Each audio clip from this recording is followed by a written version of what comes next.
And welcome to the Daily Dan Blog. Welcome to 13 o'clock live. I'm your host, Wolfman Dan. Give me a second to get things set up, get the test pattern on, see what we have to do to make things look right.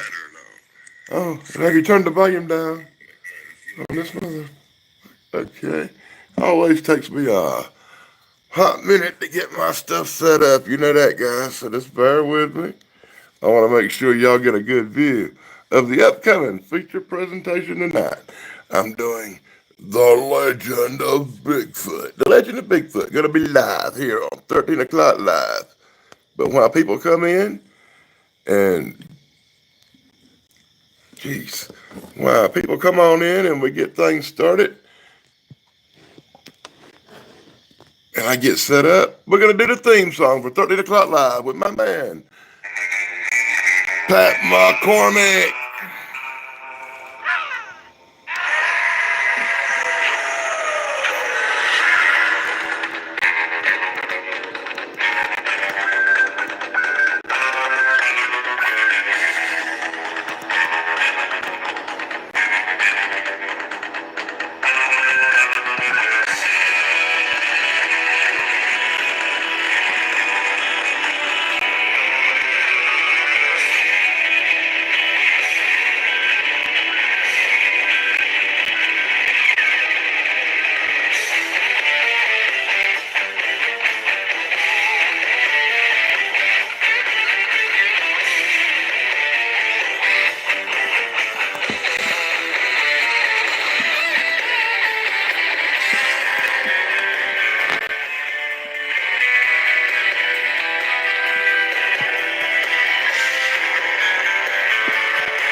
Greetings, my flock.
Yeah, share this shit out, guys.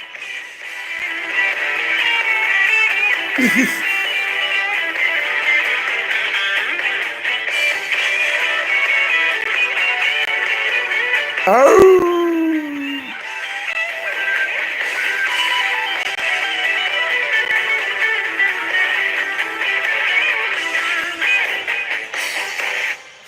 That's my man, Pat McCormick with Wrist Thrill Factor, providing the music for 13 o'clock live with your host, Wolfman Dan.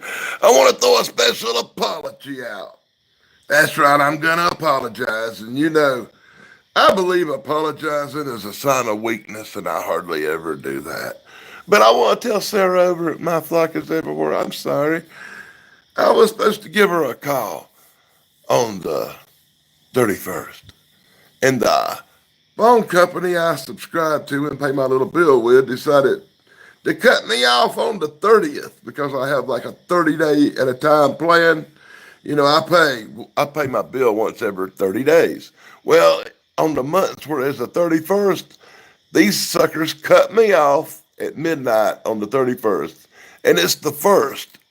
But when I pay the bill that morning that they turn the phone back on usually.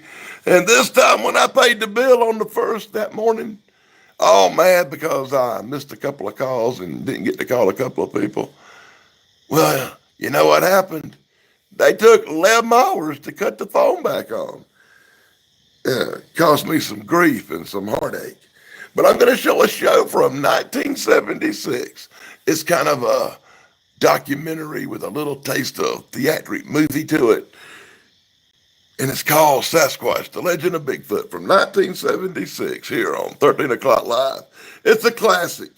It's going to be awesome. It's one of my favorites from the old days back, you know, when I was a kid.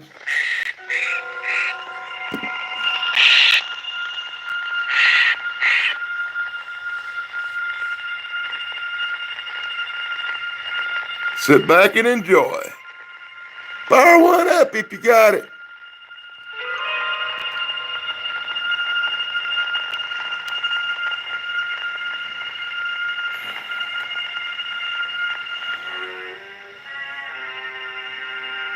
Let me know how the sound is in comments, please.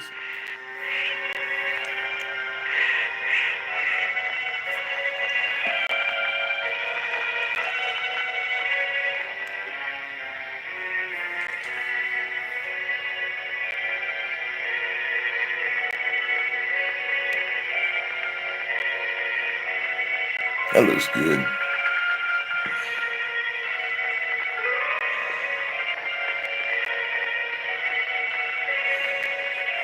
Harper, how you doing, buddy?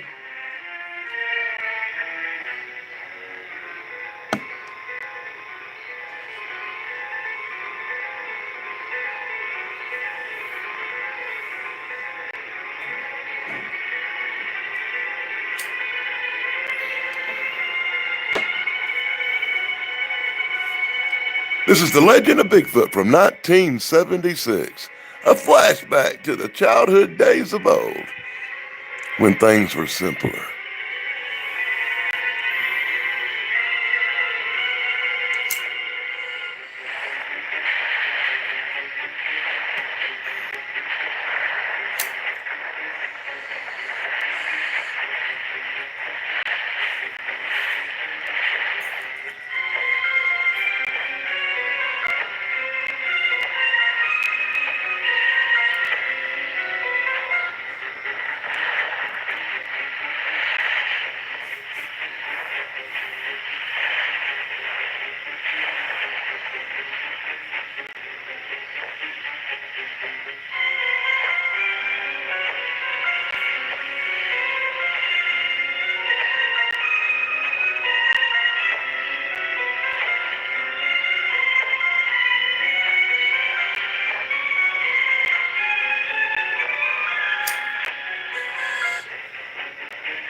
over 200 years, there have been reports of giant, man-like creatures roaming the vast mountain regions of the Pacific Northwest and Canada. Hundreds of people have encountered these creatures the Indians call Sasquatch. In 1958, newspapers began to publish these stories in which the press called these creatures Bigfoot. And by the early 1960s, the first full-scale expeditions were underway. Bigfoot was attracting national attention and was now rapidly becoming the most intriguing mystery on the North American continent. The most significant find to date is the famous Roger Patterson film taken in 1967. Patterson searched for Sasquatch for years. On October 20th, 1967, near Bluff Creek in Northern California, he encountered the creature and took these 16mm pictures. Scientists and photography experts have examined the individual frames of this film and have come to the conclusion that the film and the creature are authentic. The first pictures ever taken of a Sasquatch. This film gained international attention, and with it came the most comprehensive research effort ever undertaken. Under the supervision of North American Wildlife Research Center, investigators began feeding data into computers. After months of computerized research on behavioral patterns, migratory movement, and eyewitness descriptions, the computer began answering the many questions surrounding these mysterious creatures. By programming information from hundreds of sightings, the computer drew us a picture of Bigfoot. It corresponded with the Patterson film. Researchers have believed that in some remote wilderness where man has never been, these creatures are living in complete solitude. The computers have now pinpointed this area, and here at North American Wildlife Research, we have organized and financed an expedition to search this unexplored area in hopes of capturing a Sasquatch.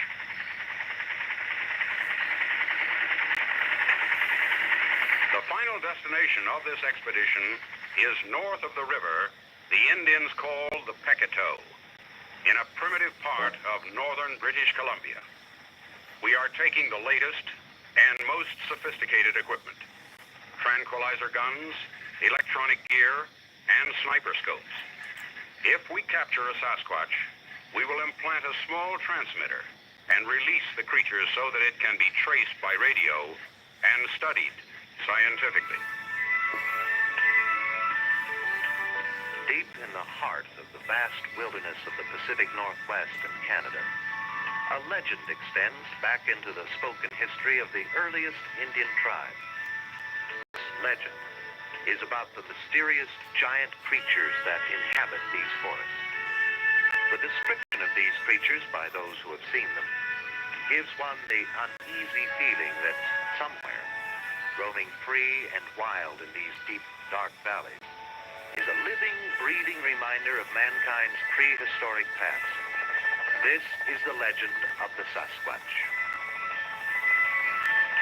Today, this legend continues to be told in the Northwest by many responsible people who have reported sightings and encounters with Bigfoot. Because man has never been able to capture a Sasquatch, this creature has become the world's most intriguing mystery.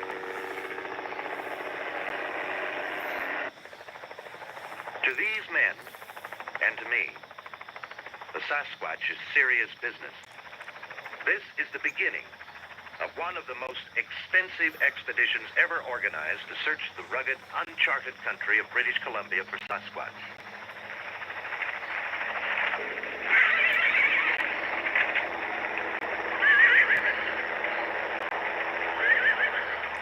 It is the hope of all of us on this expedition to prove once and for all that the Sasquatch legend is true.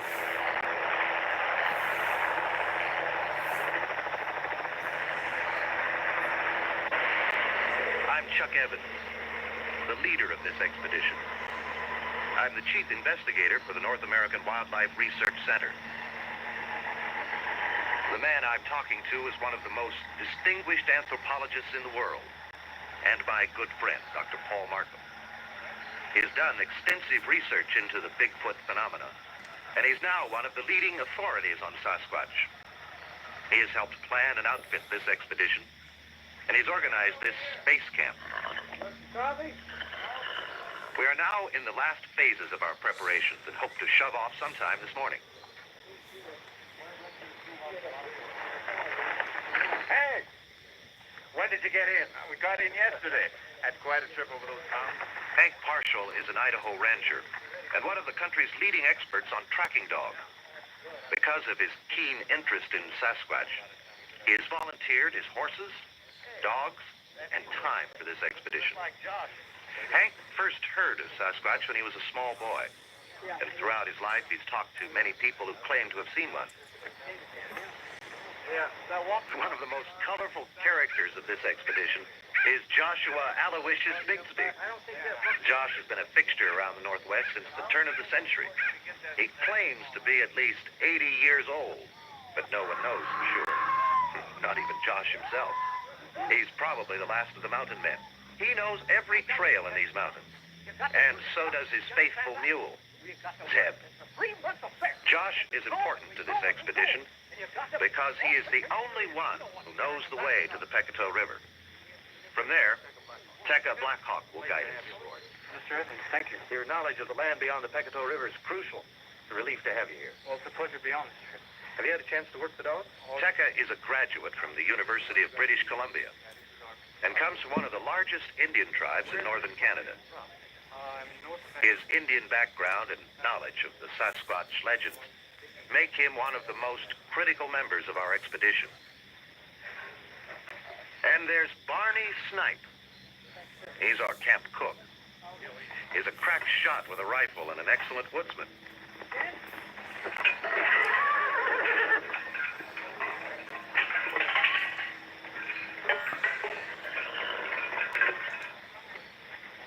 He's a little clumsy, but his coffee isn't bad.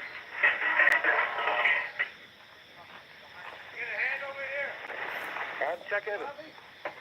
Bob Vernon, National News Service. Has Dr. Markham gotten you squared away? Yes, and that horse Hank Parshall introduced me to kicked me in the knee 2 seconds after I met him. I'm glad it wasn't more serious. They tell me that you don't see the point of this expedition. That's right. I don't believe in Bigfoot. I'm here because I'm good at my job and the pay's good enough to make it all seem practical if not desirable.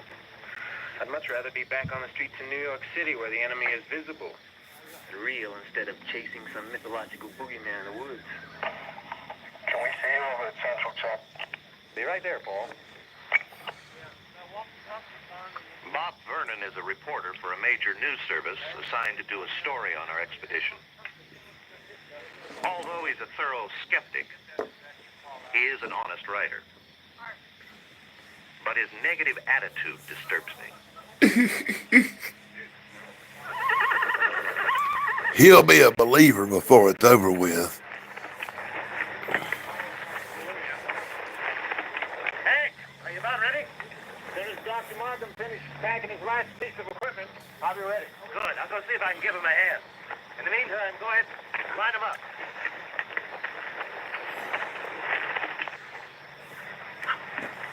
Oh, can I give you a hand? No, thanks, Chuck. I just about got it. Well, Hank is ready when you are. Okay, I'll be ready in a moment. Vernon, you about ready? Yeah, I'm ready. Wilderness we're going to can't possibly be as primitive as all these elaborate preparations make it seem. Well, just hang in there. You may be in for a few surprises.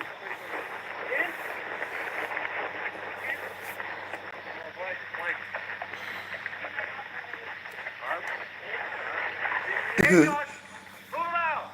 Take it easy. Remember, we don't know this place as well as you do. Bestest! Pack train and animals were loaded, and we pulled out, with old Josh leading the way.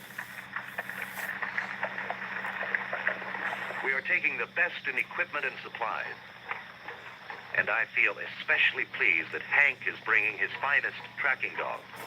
The dogs are German Shepherds, trained and selected specifically for this expedition. Unlike hounds, they track silent and will not bark or betray their presence until their quarry is cornered.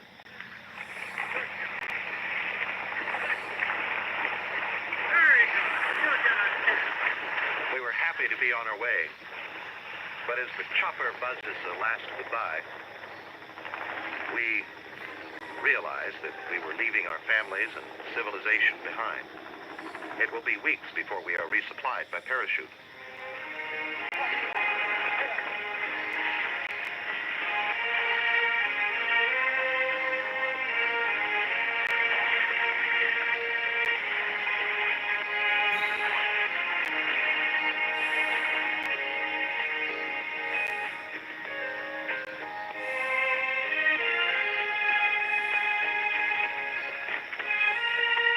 After the feverish activity of the last week, the first 2 or 3 days out into the wilderness seemed to welcome relief. The temperature was a mild 70 degrees in the soft air of early June.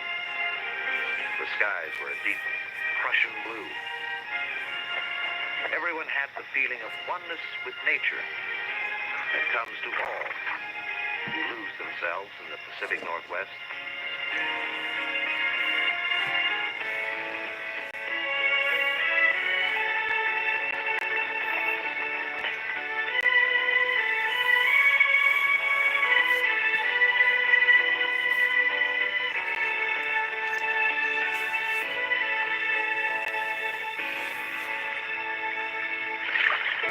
It was early summer in the high country, the best time of the year.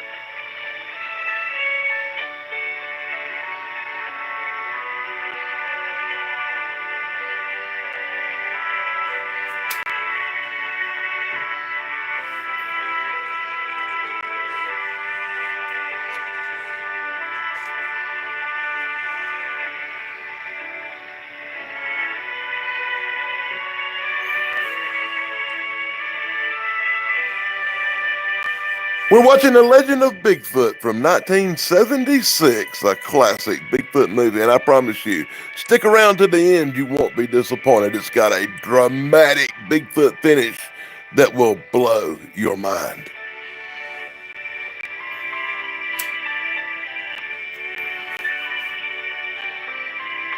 A wolf nurses her pups until a nosy badger comes too close for comfort.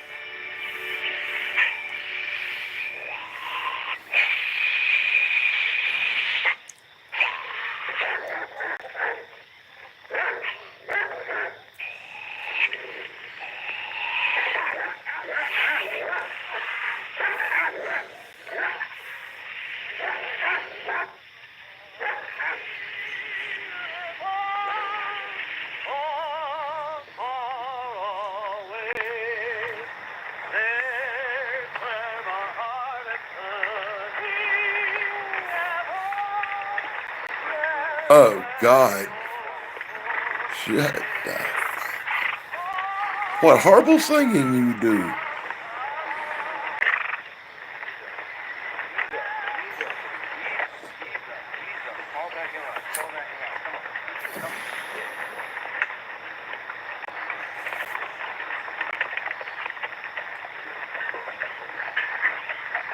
Our expedition was scheduled to last until late fall, until we found the habitat of the elusive Sasquatch. We would search for months in this wilderness of British Columbia, checking the valleys, the mountains, and high country, crisscrossing the hundreds of square miles of trackless forest, seeking a trace of these legendary creatures of North America.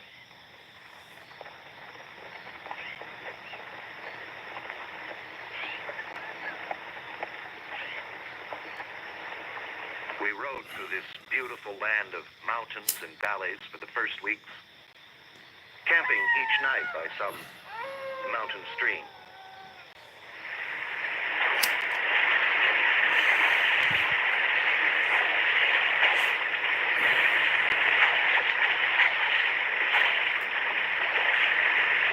We were to pass many beautiful lakes and mountains and cross hundreds of streams. And later there would be a river to cross that none of us would ever forget.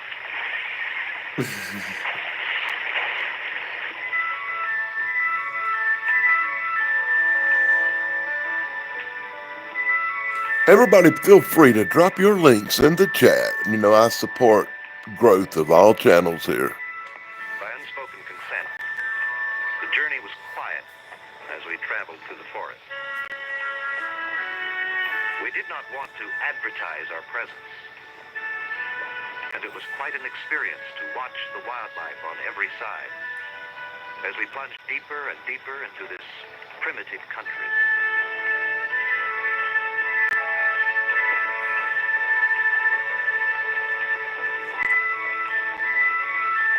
We had been climbing steadily since our departure, and everyone now enjoyed the magnificent scenery that lay in front of us.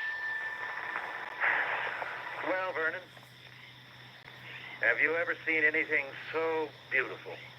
No. Never. I've hiked a lot of trails and climbed some spectacular peaks, but I've never seen anything like this.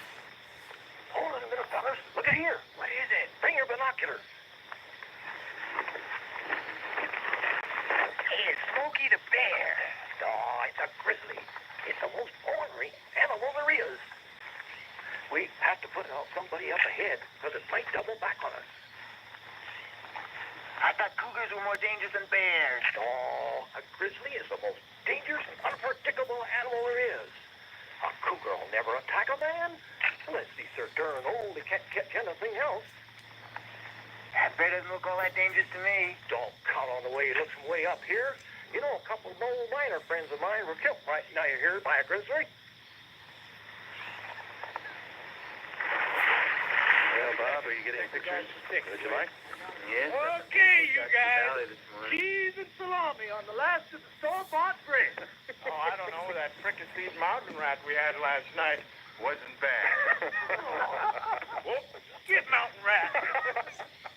Well, I bet worse. I remember back in 05 when we was caught in the back country, not to eat except gopher. You ever had gopher, fellers? Well, it ain't the best in the world, and again, it ain't the worst either. Josh, I don't know. Josh, how far do you figure it is to the Pecatow? Well, at the rate we're going, I figure it'd take about 3 weeks, maybe 4, unless we run across one of them critters. How many sightings have there been in the area to the east of us, Paul? I've got 4 in 1966, 9 in 1972. To the north of us, there have been more than 20. How can you be sure there are Sasquatch in the area where we're going? Our computer readout shows there have been numerous sightings in the area north of the Pecatow. That particular area of BC has been taboo for my tribe and others for as long as Indian history goes back. The early white explorers couldn't get anyone to guide them in. Take a look at this map. This area, all dense forest. Running east and west is the Pecatow River.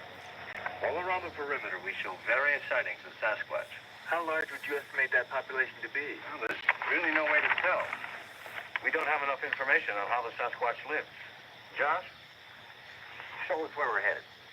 You see that third range of mountains over there? Yeah. Well, just behind that is the Pecatow.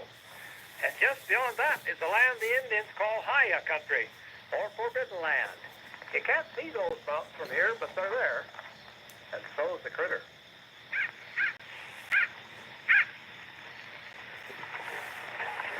As we moved closer to the crest of the first range of mountains, we started to hit small patches of snow. I worried that our progress might be slowed by glaciers or large snowfields that we couldn't cross with horses. Josh assured me that we would skirt the dangerous areas.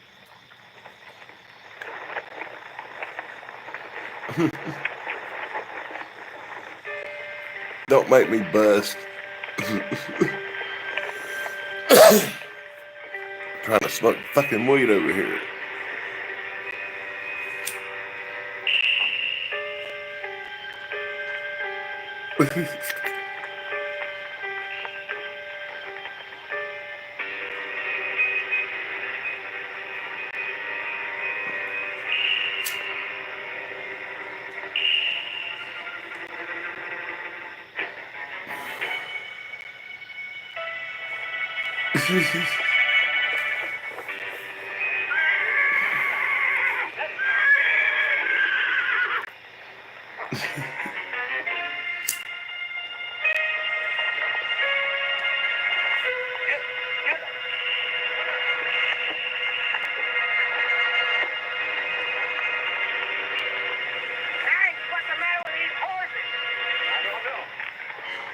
short.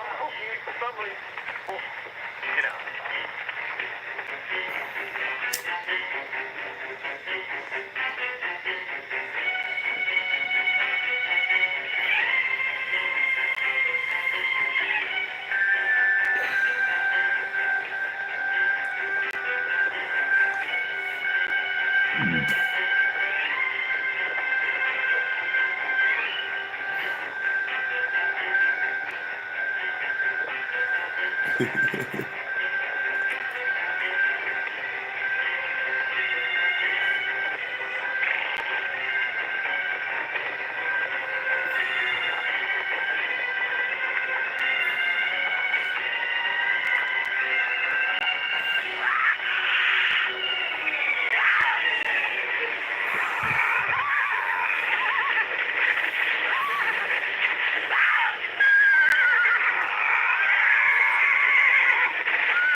Yeah, I wish.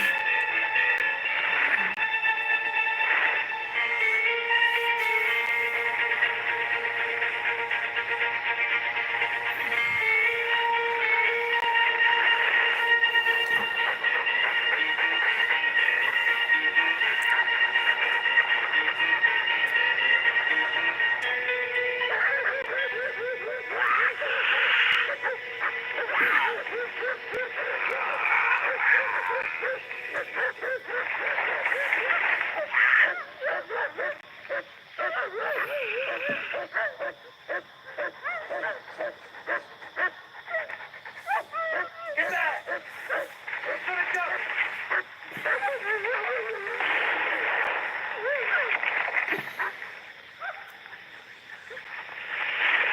Good shot, Barney. Oh man, that's bad.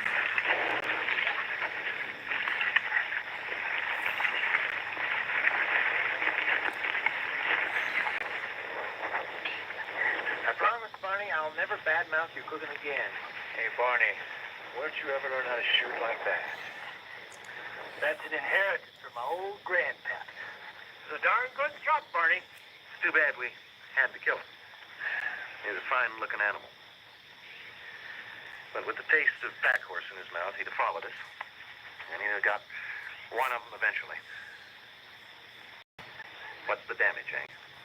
Well, the horse is all right. Cat didn't cut him too bad. It's a good thing. We needed that pack horse. Well, we'll rest here for an hour. But we've got to be leaving. We've got to be to the next valley by tonight.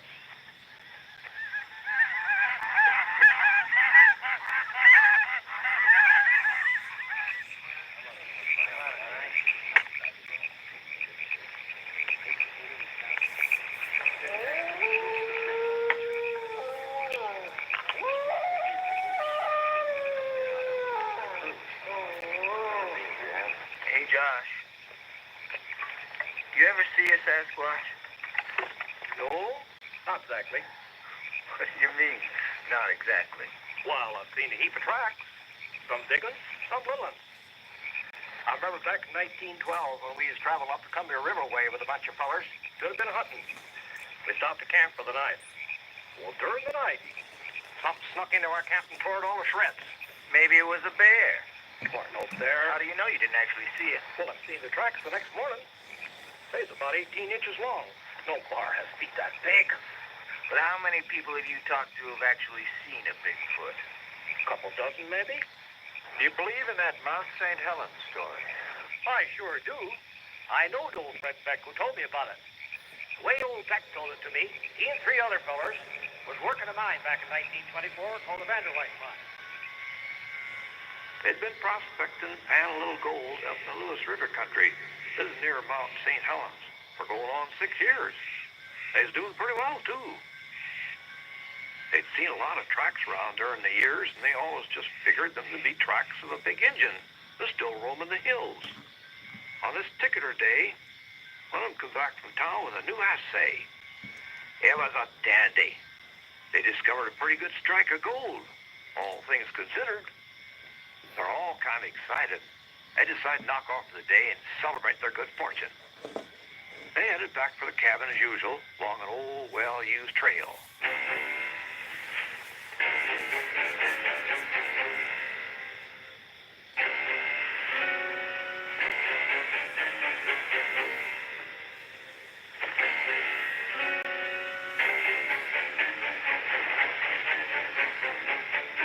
Greetings, Iron Dogger. Midway up the trail, they began to hear the sounds of footsteps behind them, and off the sides, too.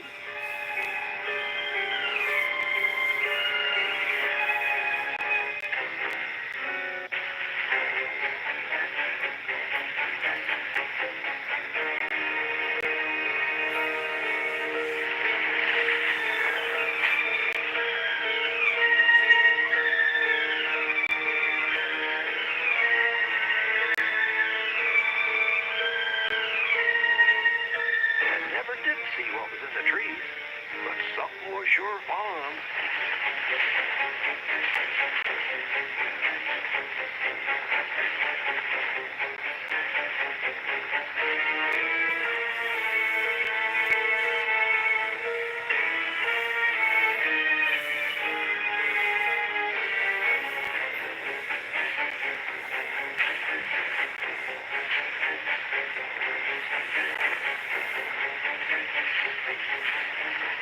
By the time they got back to the cabin, they're pretty scared.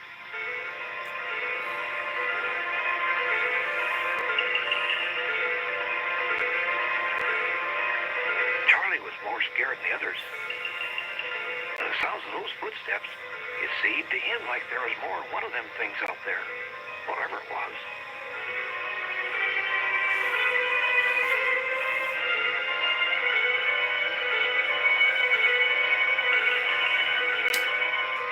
Well, they decided they'd eat a quick supper and go to bed.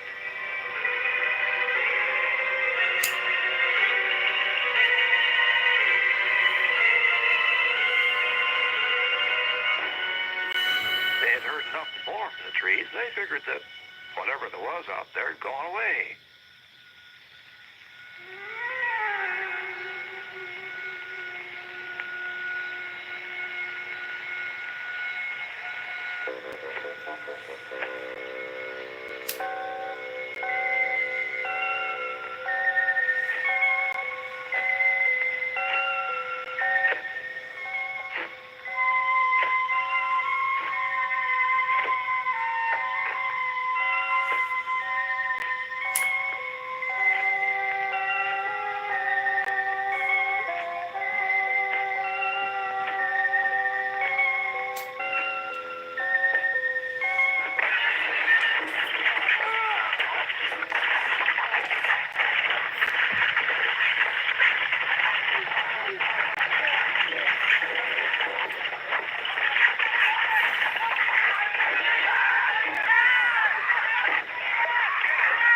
Well,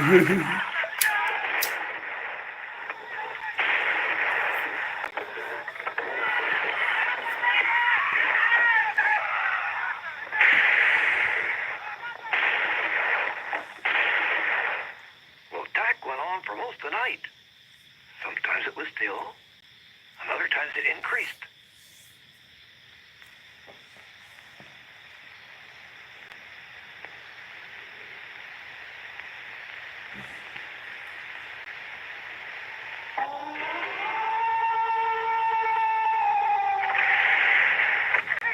What kept crashing down, the cabin kept shaking, and they kept shooting.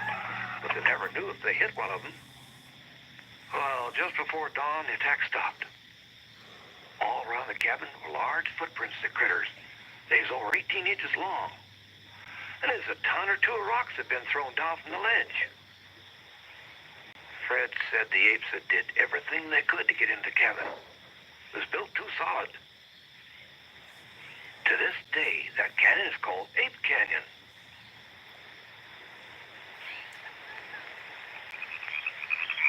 fellow did say there was apes, but the way he described them is a lot bigger than apes. That's some story, Josh. I've heard that same story from a whole lot of people up my way. It's always the same. I'm inclined to believe it's the gospel truth. We're going to have a guard tonight. You think we need one? Hey, don't worry, Bob. I'll set the dogs on both sides of the camp. If anything moves, they'll let us know. Just thought I'd ask.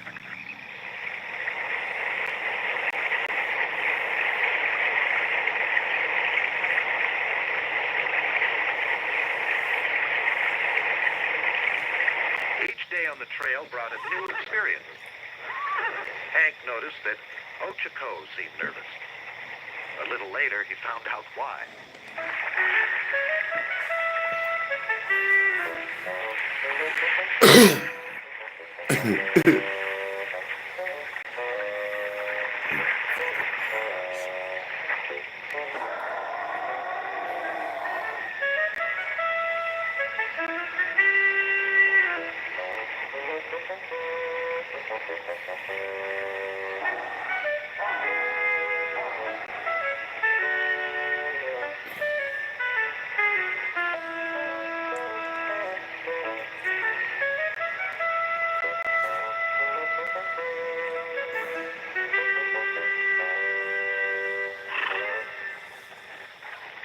And when I die, please bury me beneath the western sky on the Mount Prairie.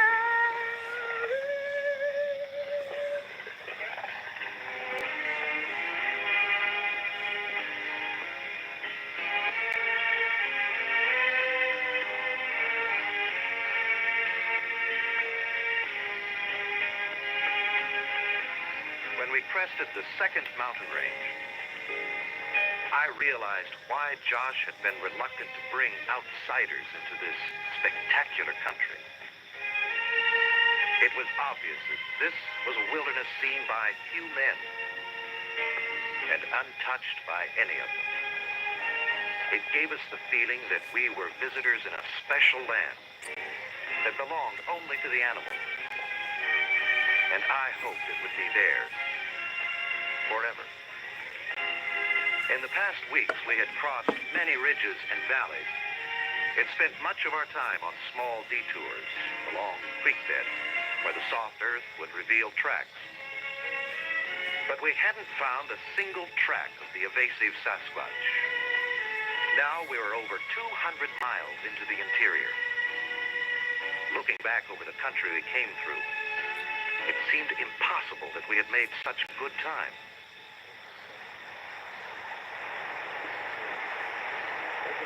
It was the 4th of July, and we made camp early.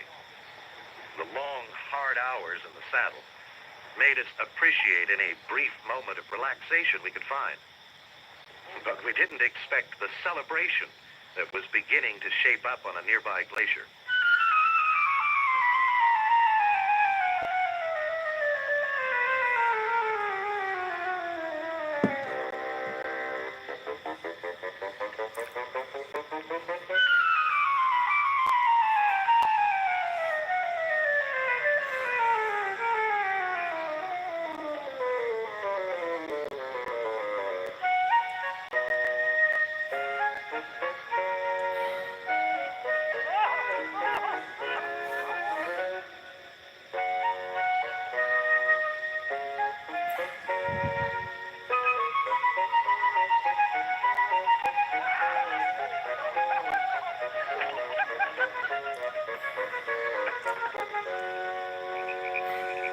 We had now crossed the last of the big mountains. From here on, it would be a long downhill ride into the canyons of the Pecos. Josh estimated about a week to reach the river.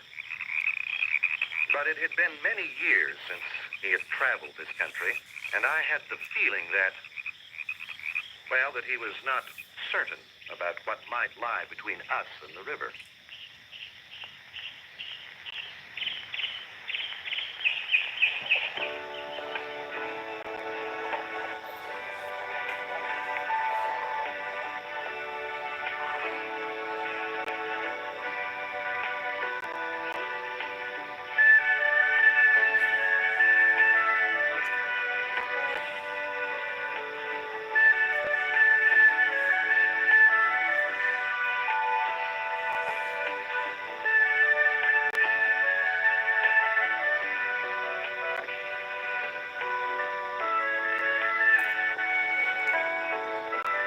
Are you talking about that video I put out with the wolves a howling and that thing howling with them?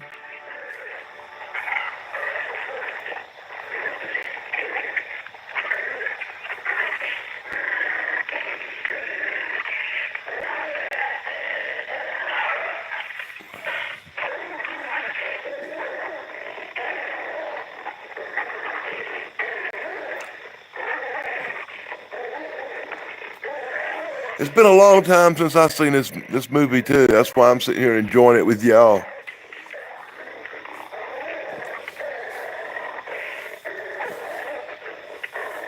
So if you don't see me typing a bunch of stuff in the chat, it's because I'm actually drinking a drink, smoking a bowl, and enjoying the movie too. The way you're supposed to on 13 o'clock live. Look at these freaking bears gonna fight for 5 minutes or something. Come on, really? You know, this tends to be a lot more a nature film than a Bigfoot movie. Because you get a lot of nature stuff.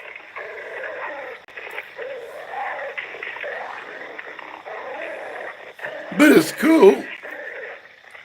Right? It's cool.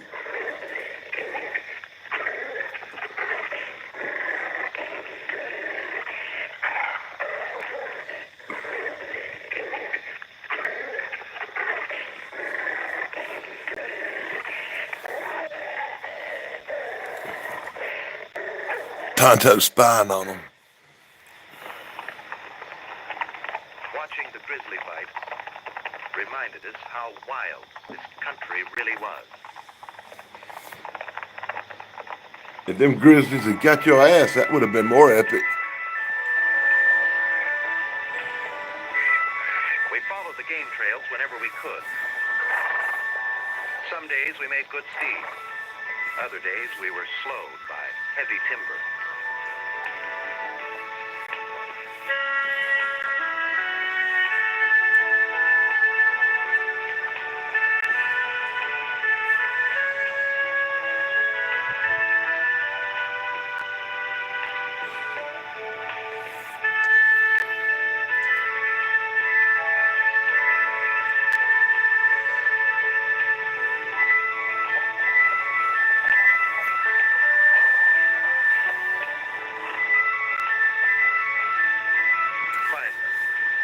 By the middle of July, we reached the Pecatow and across from the raging stream, the Sasquatch country. There she is! About time. Like they'd never seen it before. Pretty, ain't it? Ever seen it before, Pegga? The boy was a young man. It was a lot further down the stream. This is Haya country. Many evil spirits dwell here. Can you guide us through that wilderness? I know the way. All my life I've known the way. It's been told around the campfires of my people for more generations than I remember. All know the way. If none go. Once we cross this river, we move with caution. We better make camp back up in that meadow. Hank, will you look for a better crossing downstream? Becca, take a look about.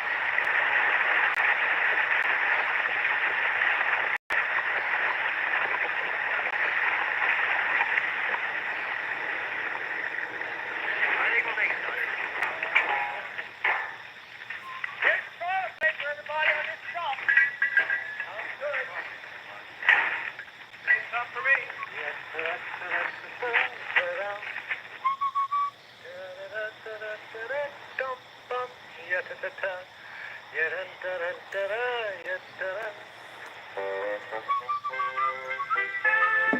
Oh, fuck. My cup's empty. That's not good.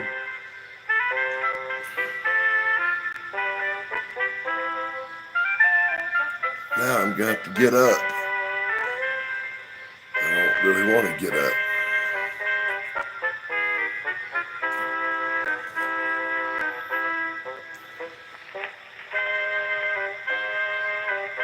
Shit.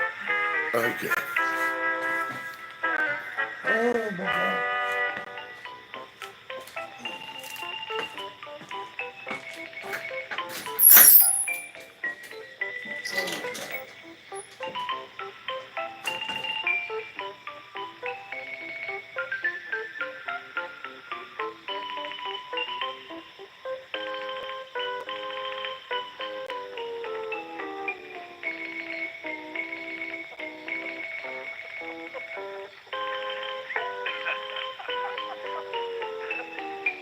Hey, you lousy steel sauber! No! Get up, buddy! Don't get lost!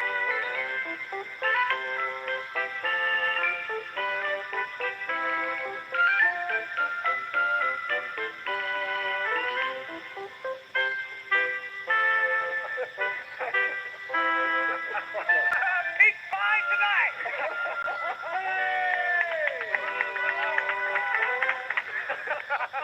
Lo, the mighty hunter returneth.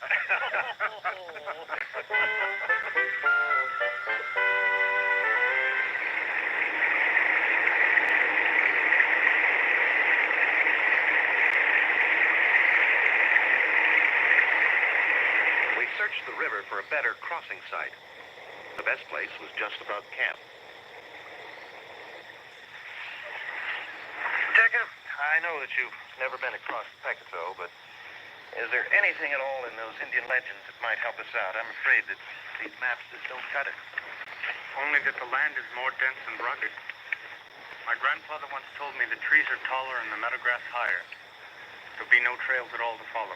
I take it the going will be slow and we'll have a hard time getting the horses through the brush. Let me see that map, Chuckle boy. Look at this. Here we are. Now, if you's a Sasquatch living in these here parts, wouldn't you rather live down here where these valleys come together, where there's plenty of water and a lot of food? Yeah? Most of the legends speak of a valley with 3 arms. That may well be it. Well, then, that's the way we'll go. We'll cross the river in the morning. We'll have to cross here. It's a doggone treacherous waterfall just downstream. So we'd better get an early start. I'll ask Barney to rustle us up a cold breakfast.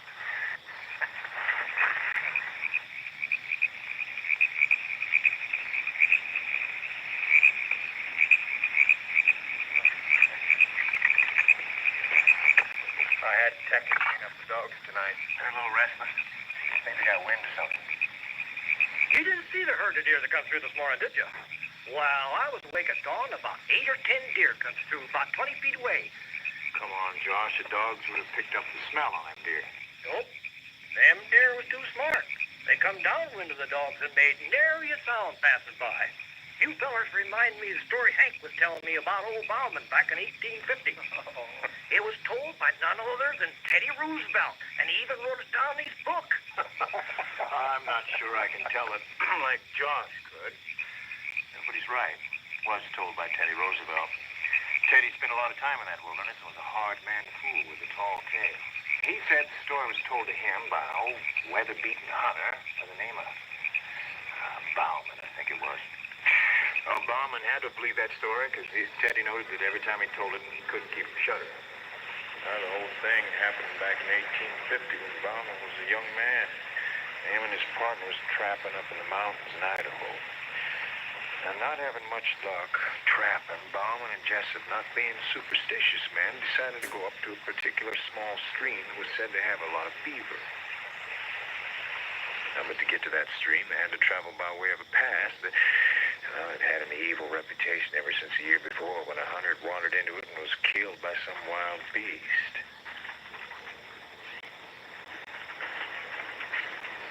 Well, Bauman and Jessup, calculating that they couldn't get the horses up the pass, traveled on foot till they reached a beaver swamp where they decided to camp for the night.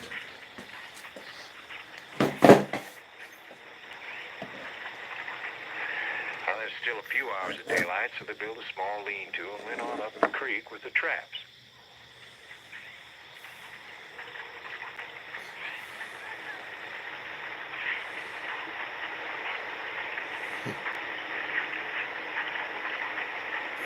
Setting the traps took a little longer than they thought, so they didn't get back to the camp till late in the evening.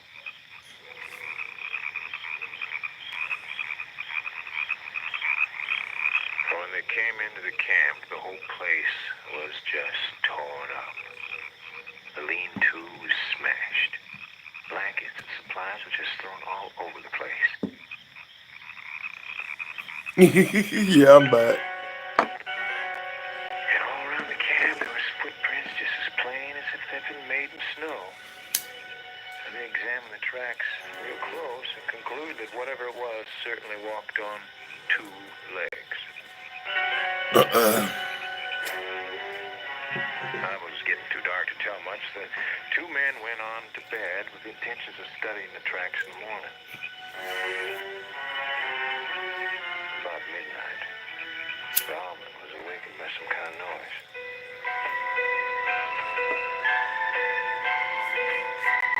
He saw a black shape come across the front of the lean-to. He grabbed his rifle and fired a shot at it. He could not see what it was. All he knew is that it was running fast. Well, after that, Wolfman sat by the fire the rest of the night, keeping a close watch on that doggone thing, whatever it was. That thing came back and stood for an hour or so in the trees across the swamp. It made some god-awful sounds, but it didn't come near the camp. In the morning, they both decided to leave the valley just as soon as they could, so they spent the rest of the morning gathering the traps from the creek, and you know something? Every trap was just plumb empty. And by noon, their fears of the past night just kind of dimmed, even seemed a little bit foolish, so since there was only 3 traps left, Bauman volunteered together, and while Jessup went on into camp to pack up the gear for departure.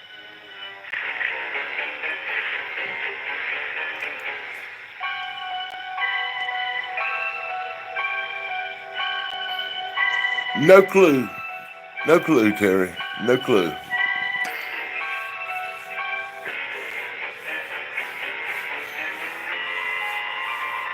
When Bauman returned to the camp, it was quiet. He hollered for Jessup. There was no answer. Then, Bauman caught sight of his friend. He was dead. Uh-oh. His neck broke, just like it'd been nothing but a twig.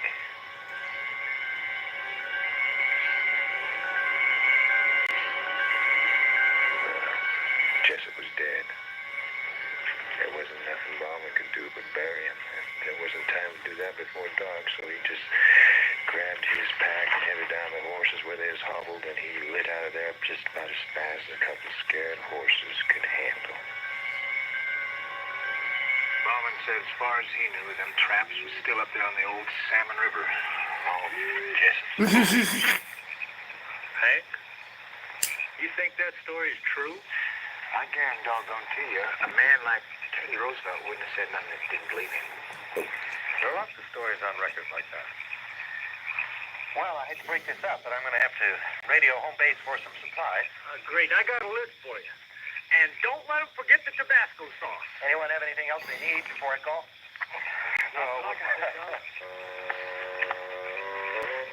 Come out of there, you varmint. That's Pekka's outfit. Come on. Out of there. You guys don't know your own place. Who do you think you are? Come on. Come on. Get out of there. You varmint, you. We suggest you approach from the east out of the sun. The wind is at 5 knots. Roger.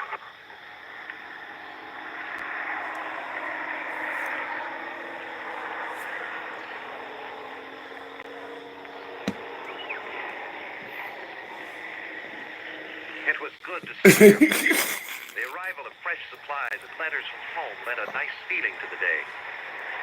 It was comforting to know that we had a direct link with civilization.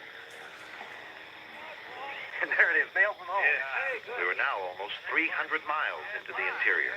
Who the fuck gets Just an mail hour and a half 300 ride miles by in a plane, but a fucking good forest? month's trek by horseback. Oh, my Tabasco sauce! Later that morning, we attempted the river crossing.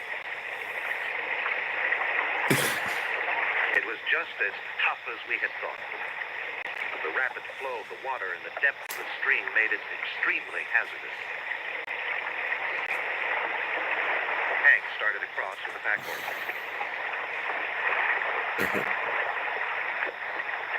horses. The most amazing thing is they got mail out there. You got mail. You got mail. Everything was going well until we hit midstream, and then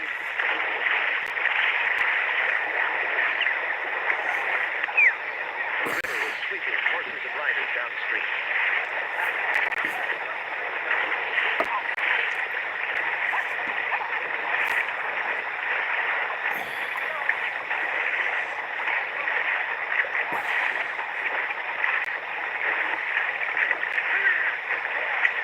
Dumbasses.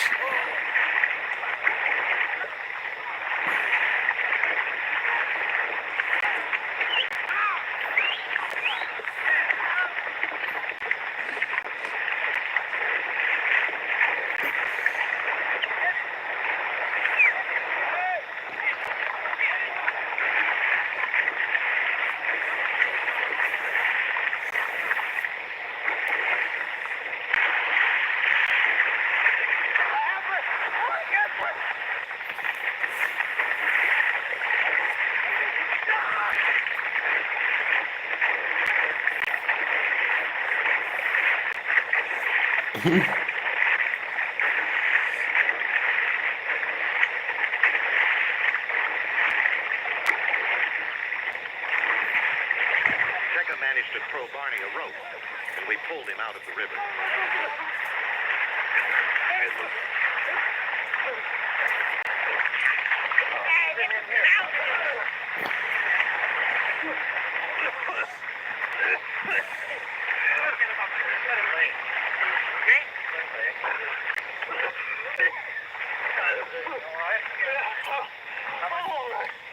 How much water did you swallow, Barney? Did you get my ass?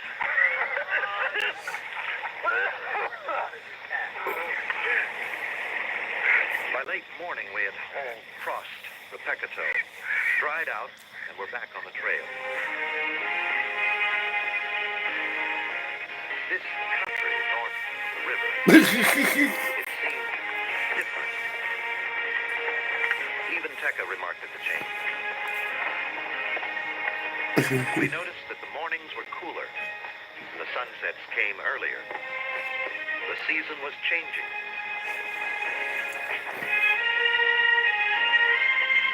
This country held a unique fascination for all of us.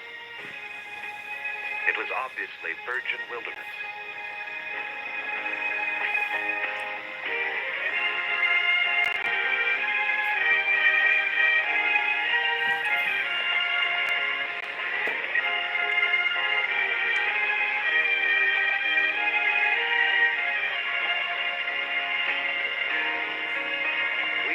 We might catch sight of a Sasquatch at any time. This knowledge would keep us on the alert from now on. Yeah, big happy birthday to you, Wally.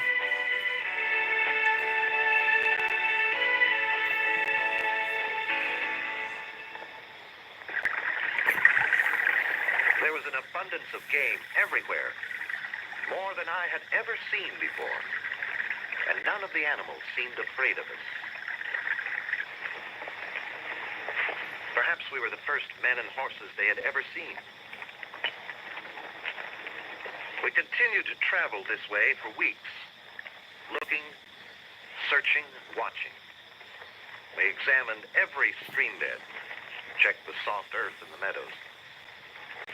Whenever we'd see a likely-looking meadow, we'd all spread out and look for tracks. When we crossed small streams, Hank would take the dogs and search until he was satisfied that there were no trails or tracks. Because research on Sasquatch has shown that part of their diet consists of plants, Paul Markham spent a lot of his time cataloging the different kinds of forest vegetation. During the whole trip, I never saw him for long without his ever-present notebook. That's powerful.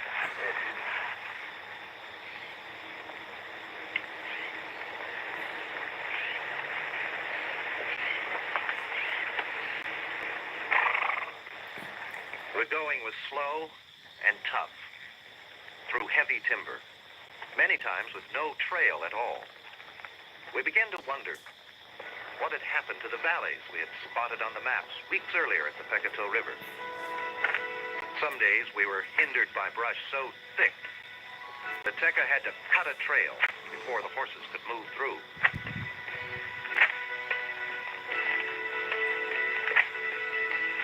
The fear of missing our destination was weighing heavily on us.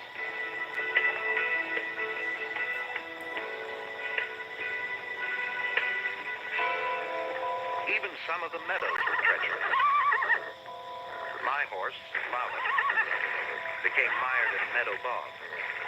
For 3 hours we worked in the mud while the mosquitoes worked on us. Lava had given up, so I did the last thing I could think of to save his life. The whipping worked, and Lava made a final lunge and freed himself from the mud.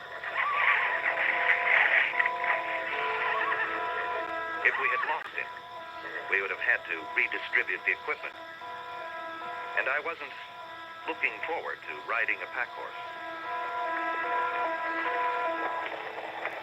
Strange things began to happen.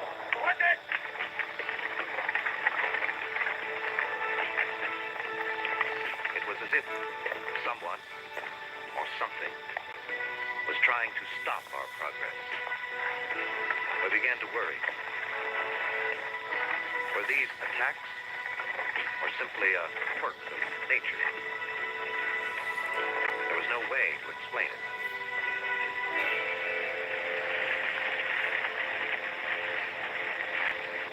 We were all feeling the strain of the long trip, and Bob Vernon was becoming more cantankerous as each day passed. The wilderness had not changed him as I had hoped. The horse is a little jumpy. I hobbled him instead of tying him up to a picket line. I think we need a guard. There's nothing to guard against around here except 300-pound mosquitoes. Well, then you ought to be able to hit one. That mean it's my turn? Vernon, that attitude of yours is going to get somebody killed. Eddie, what's up, brother? Aye, aye, Captain.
Greetings, Eric.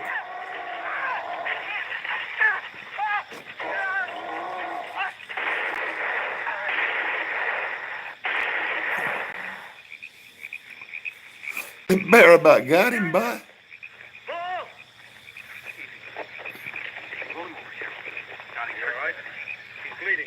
Barney, get the first aid kit. Right, Hank, Tekka, make sure that grizzly's out of here. I'm going to move your arm.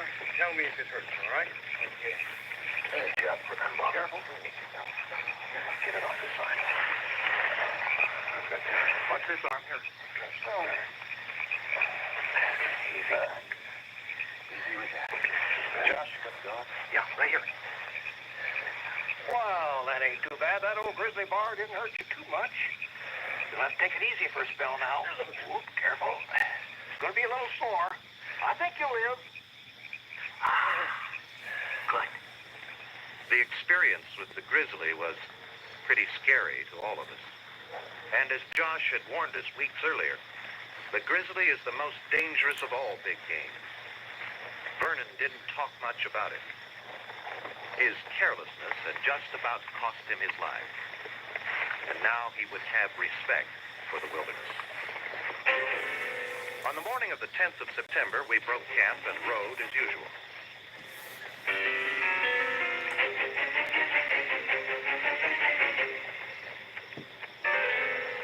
By late morning, a new sensation seemed to engulf the expedition.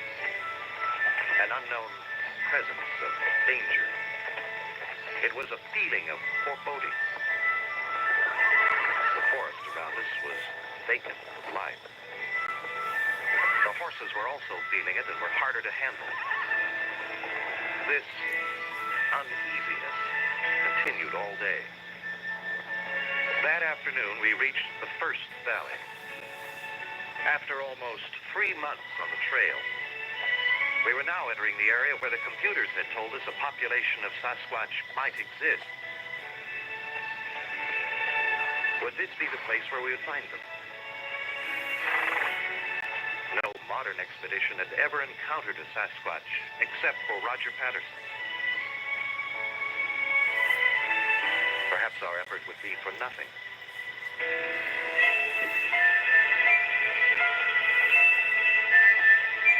We decided to camp at the edge of the meadow near the head of the valley.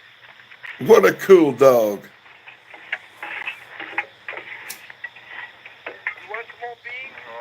No, thanks. Hey, Barney, we were talking about how to capture a Sasquatch this morning. Mm-hmm. Well, I thought of a new way. Throw your biscuits at her. Yeah. Well, you just wait. That old Sasquatch, he's gonna come wandering into this camp, asking for some of my good cooking. Yeah. And you ain't even gonna have your tranquilizer guns ready. Watch what you're doing. Nothing but an old owl up in the tree. Yeah, well, that could have been a Sasquatch.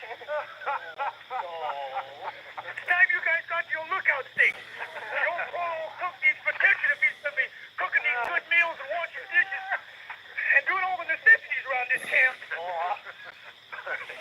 Barney's right. We'd better get ready. What if there are 2 or 3 or more? So much the better, Barney. That'll up our chances with tranquilizer guns. Yeah, our chances of getting killed. Oh, come on, Barney. Don't be such a coward. Being as big as he is, Sasquatch could break the back of a man with one blow. We've got to consider him smarter and more dangerous than a grizzly bear. And I don't need to tell you about grizzlies. So don't take any chances. If he comes, he'll come from the thickest part of the forest. Sightings show he has a tendency to stay under cover. That'd be over by post 4 where Hank is. Right. Do you think he'll come alone? Perhaps. All right. You better move out.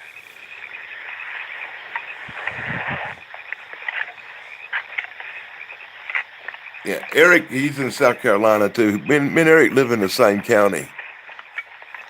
Greetings, Eric.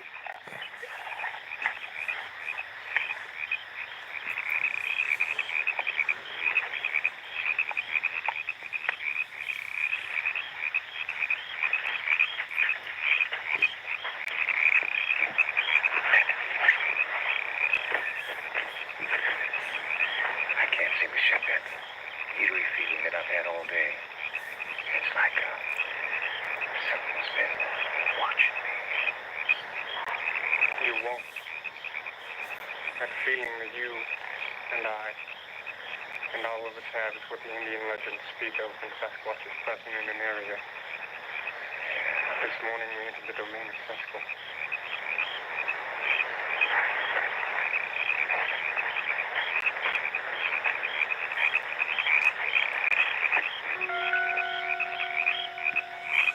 No, Eric, I'm going to Greenville tomorrow.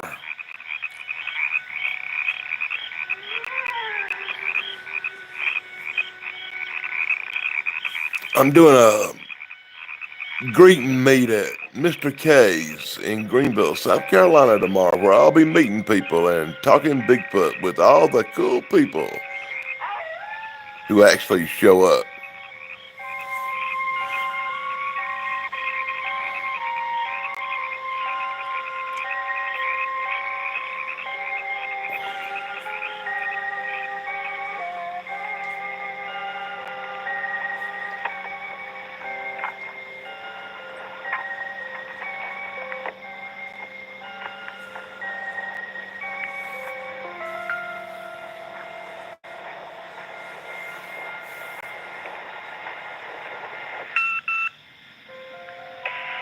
Chuck, Yeah. What is it? something's approaching. Listen. Can you hear anything? No. It's dead quiet. That's what I mean.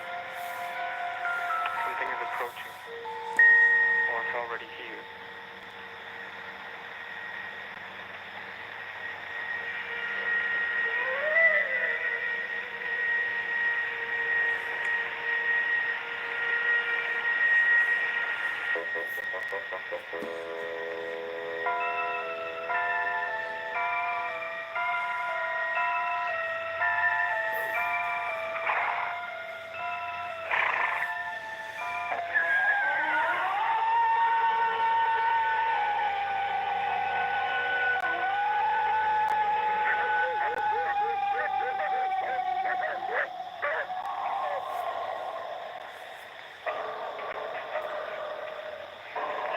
Get the horse.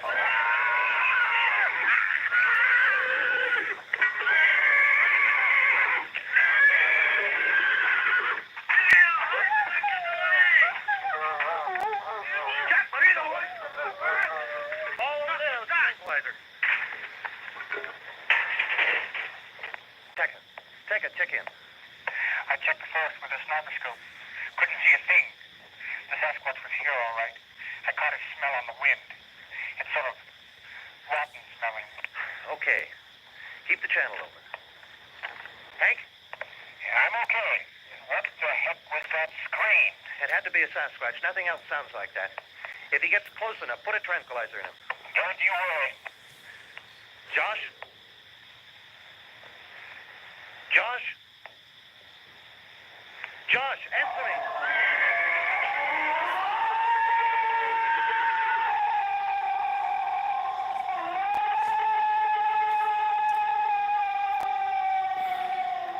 Nothing. He must be back in the trees. Where's Josh?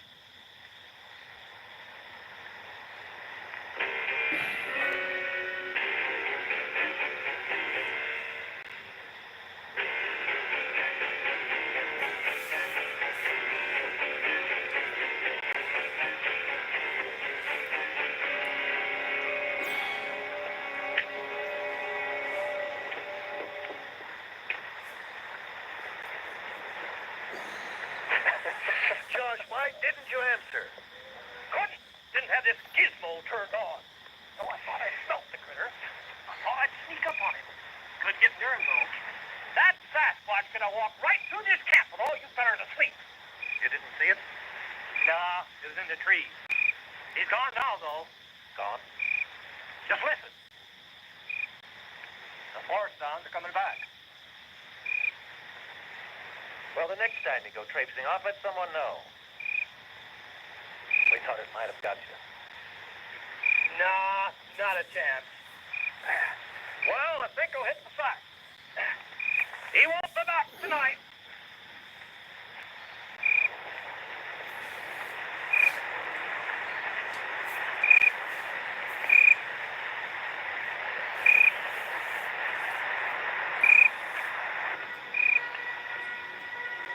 Most of us were rather tired and sleepy the next morning. Although Josh had slept like a baby. The rest of us sure hadn't. It had been a disturbing experience.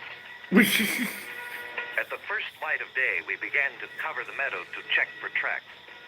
Those screams had been so close, we knew we should find some evidence of what had made them.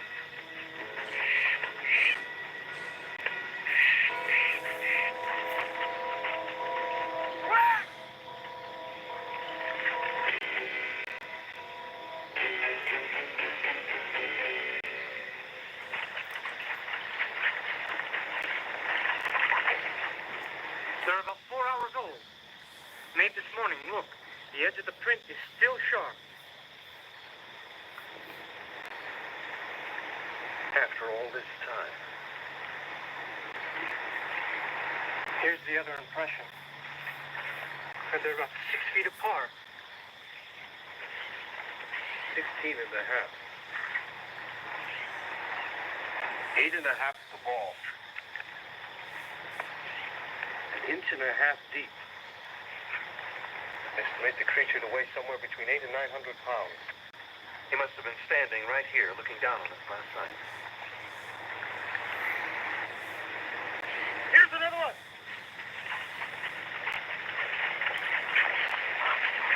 Let's get a cast made of this one. Barney, the resin kit. You bet. I'll see if I can pick up a trail with the dogs.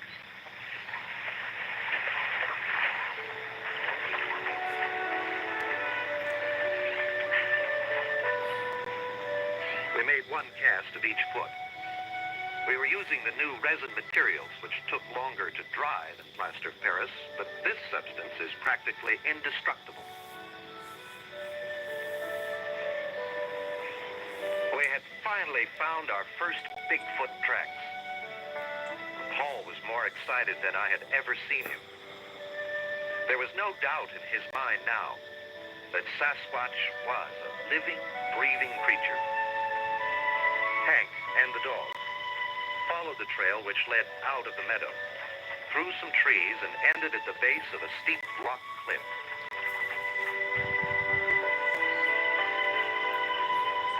It looked as if the Sasquatch had climbed right up over the top.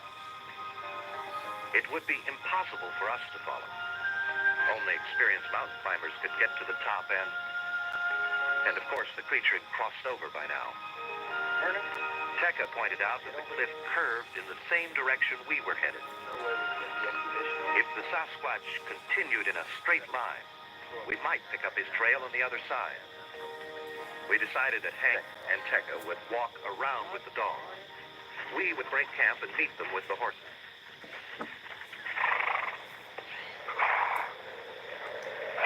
Late that afternoon, wind had covered the tracks with dust. And the first of the fall storms was approaching.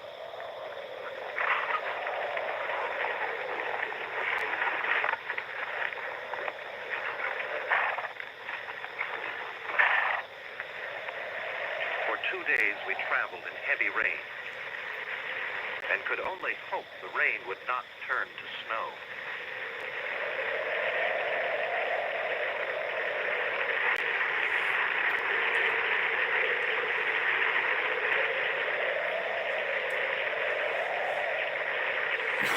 We stopped for lunch in the trees, but Tekka was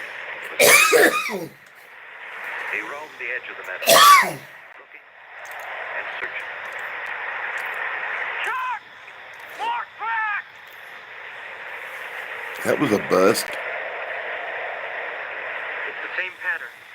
See the resemblance in the print? The ball of the foot has a big lump on the side. It's the same creature. How old is the track? 2, maybe 3 hours old. Made this morning for sure.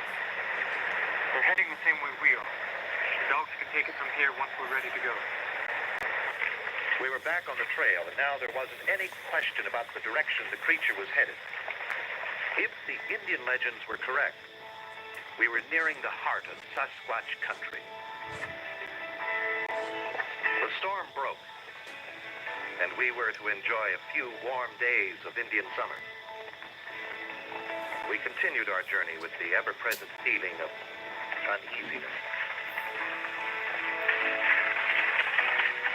Oh, In the next valley, what's the matter? the most awesome sight I had ever seen.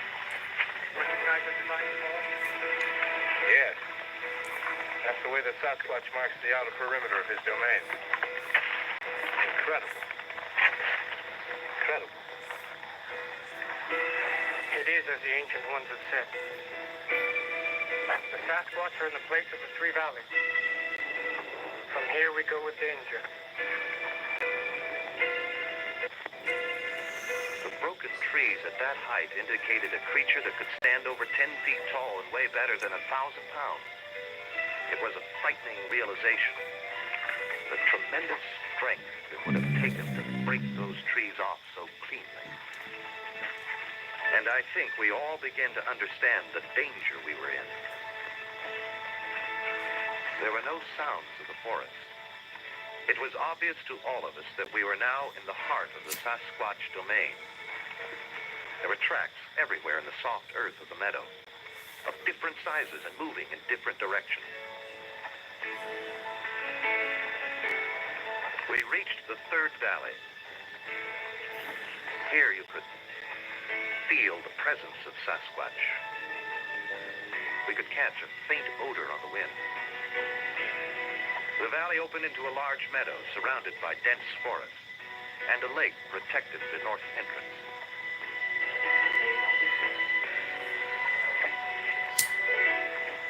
Tekka suggested we camp on a knoll above the meadow near the tree line.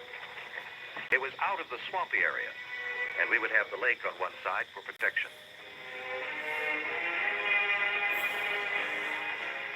Now our chances for making a capture were better than ever.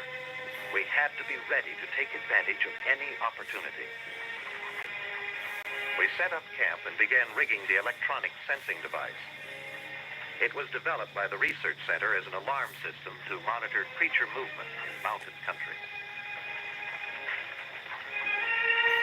Properly set, the console here at camp will tell us the location, speed, and direction of an approaching Sasquatch.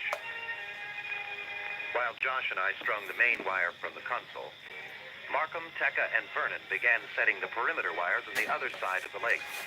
Oh, The inner God. perimeter was placed around the edge of the meadow. These wires are so fine, a Sasquatch will not know when he breaks one. The outer perimeter wire was placed 350 yards back in the trees, circling the meadow. These wires were attached to insulators 5 feet above the ground, high enough for normal animals to pass under, but low enough that a Sasquatch cannot avoid it. Using metal rods, we established gates throughout the perimeter so that when a section of wire is broken, we can pinpoint the creature's location on the console.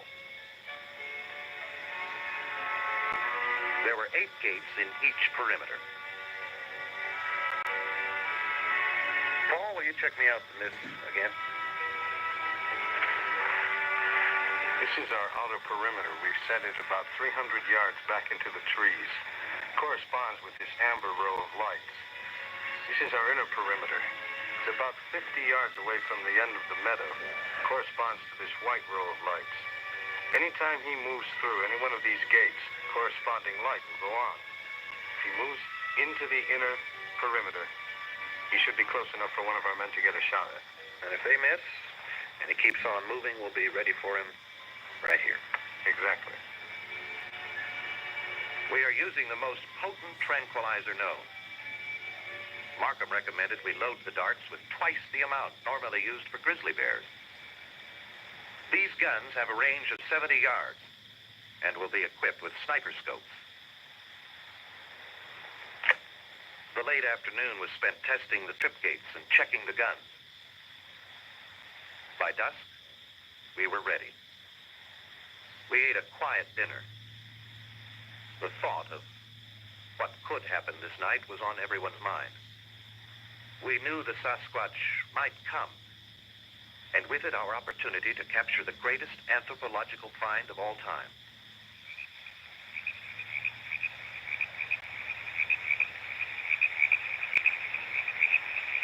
We wanted to make a capture, but if things got out of hand, we would have to protect ourselves.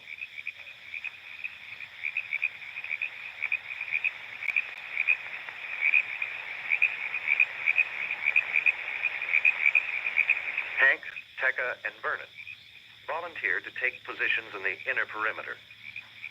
The rest of us stayed to protect the camp.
I have returned. There it is.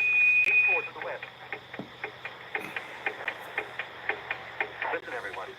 He's just broken gate 4. Hank, that's in your side. He should be just beyond the edge of the tree line. Gotcha.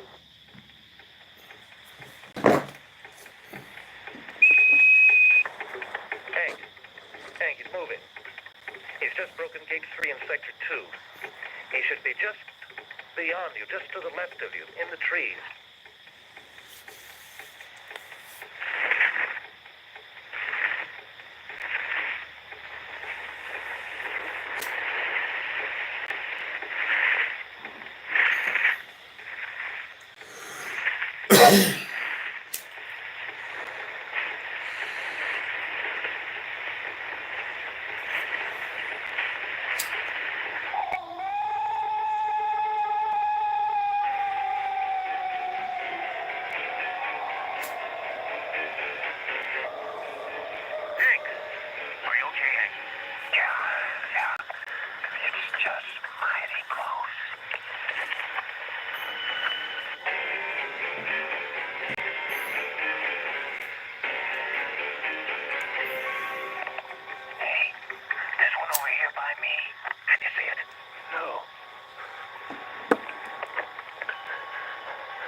Circle in the meadow.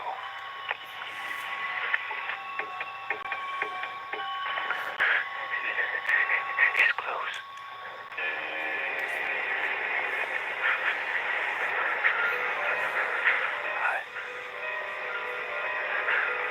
I can hear breathing.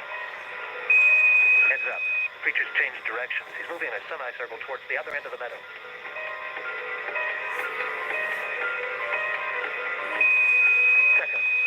There's another creature on your side. He's just broken gate 8. I can hear him move. Just inside the line of trees. I can't see him. But I can hear him. The sound is coming from near gate 7.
Josh, get the light.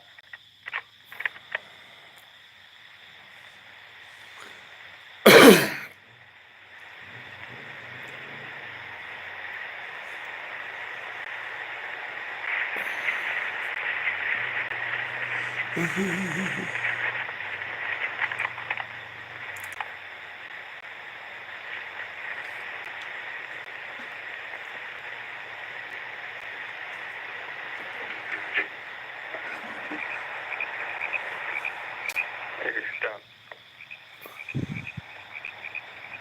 We can go home. And it was over. The Sasquatch didn't return.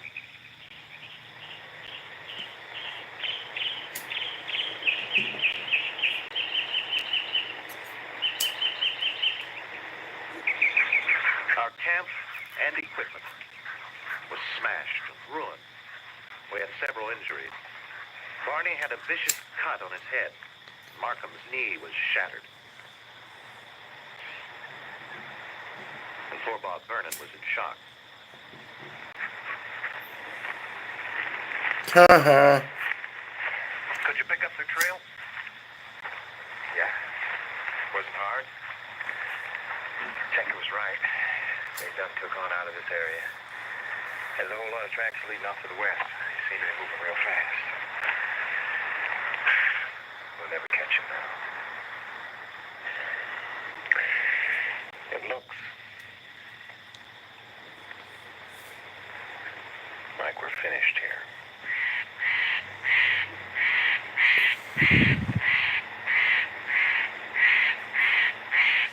Jug coffee. Best part of waking up is Folgers in your cup. Mess packed up. We'll move out.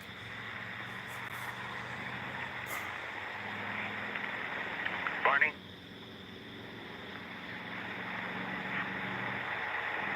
A good cup of coffee. Our equipment was completely destroyed. With the injuries and the fact that winter was approaching, it was imperative that we head back. As we leave the valleys of the Sasquatch, the questions still remain. Are they a unique type of being, neither human nor animal? And how have they managed to exist until now, hidden from the view of man, deep in this wilderness Don't north of let me bust. I gotta talk. We had found the habitat of the Sasquatch. Our efforts will provide volumes of information to Now. stimulate preparations for more extensive expeditions. And next spring, when the snows begin to melt in the high country and the Sasquatch return, we might be here too, in the forbidden valleys of the Bigfoot, tracking and studying mankind's greatest mystery. High in the mountains. Okay. And it's Bigfoot. It's Bigfoot. I hope you enjoyed our feature presentation here on 13 O'Clock Live. I'm your host, the Wolfman Dan. I'm bringing it to you tonight. I'm letting you see the Bigfoot. What'd you think about my feature presentation? Let me know in the comments below. Because we all know Sasquatch.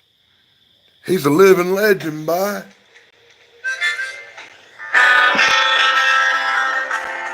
Now for a tune real quick, and then we'll show some Bigfoot and Michigan Rob.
Now that it's true. Running through the forest, I don't wear no boot. 'Cause I'm the living legend that they call Bigfoot. Taking my time, I don't need no water. I'm the timeless creature that they call Hey!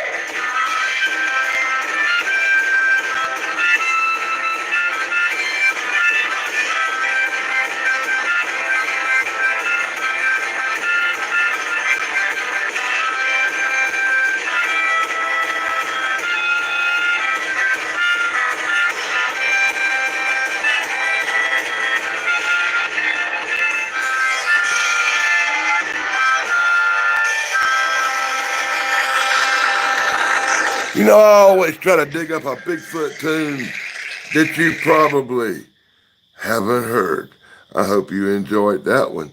Let me know in the comments if you like that little tune. Hey, you know, here on 13 o'clock live, it's a standard feature that we talk about my good friend, and you probably saw him in the chat a little bit earlier. I don't know if he's still hanging around. It's a little bit late for him.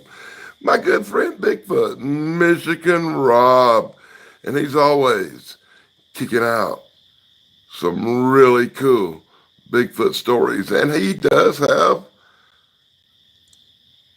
a new book out called True Cryptid Encounters, Book One. And you should definitely pick up a copy of that book. Because let me tell you, I picked up a copy of that book and it is awesome. I enjoy it a lot. I'm still reading it, by the way, Rob, if you're still out there. And as a regular feature here on 13 o'clock live, we like to bring Rob in to tell us a Bigfoot encounter story. So, after a brief pause for the cause here, from Home Depot, apparently sponsoring Bigfoot, Michigan Rob Something out of this world will. park and changing our lives forever. Folks, hello everybody. It's me, Bigfoot Michigan Rob. It's Saturday, not Friday, the start of Memorial Weekend for most of us. Before I get on, I do want to thank each and every single one of our service members, both men and women, for serving our great country. For those that are with us today and those that have fallen, I do appreciate what you do for us as a country. Moving on, this story I'm going to need your guys' help with. It's got everything. It's got all these elements. And when I mean elements, I don't know if this is Bigfoot. I don't know if this is supernatural, paranormal, but it's got a mixture of everything. And quite frankly, I'm perplexed. I've never had an encounter quite like this from an emailer that I've gotten or what I've heard over the last several years. I think you guys will enjoy it. Let me know what you think at the end. Leave a comment. Don't forget, the super share is open if you care to participate in that. If not, like always, share out Bigfoot Michigan Rob on YouTube. Love and appreciate all of you. And again, have a great weekend. And here we go. Peering through the RV park, our RV park just outside of Lake Erie at Geneva State Park in Ohio, I thought I was going crazy. The Geneva beacon light was full ablaze off the shoreline of Lake Erie. We had planned to stay only 2 nights, then venture further into the woods and hike in, leaving our 35-foot RV at a recreation area only a few miles where we would enter the trail to set up our camp. We planned on hiking in 5 or 6 miles to be totally secluded. You see, Rob, my wife Jane and me, my name is Hal, we needed time away to just be together after a very tough 3 years of being unhappy with our marriage. So we figured with the time off of work that we had, we would just be together. We wanted to be one with nature in the forest and then be off on another excursion in the city. My wife and I first met walking a trail in Ohio where we kind of just ran into each other. It was love at first sight.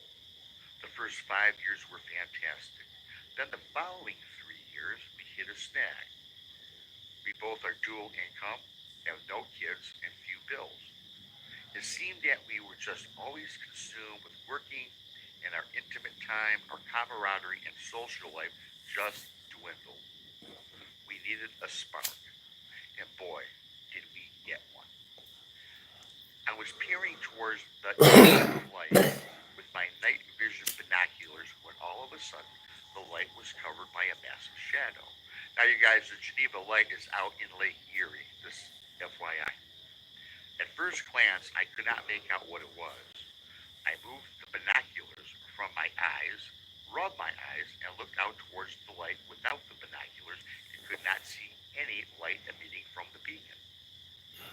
I need to tell you that this light stands out of the water at least 8 or 9 feet high, from my estimation, and can be seen easily with the naked eye. Why was it covered? Or more importantly, how or what was covering it? The night was clear, the moon and stars above shined brightly. I put the night vision back to my eyes, and to my dismay, a set of glowing bright blue eyes were apparent and seemed as though they were moving closer to shore. I quickly got Jane and told her to have a look towards the shore. She too saw the bright blue eyes, and they were moving closer inland. Without haste and with adrenaline pumping, we both scurried off towards the shore to get a closer look. Upon reaching the shoreline without the aid of the night vision, those glowing eyes were 50 yards from shore, and the eyes seemed to hover a good 10 or 12 feet high.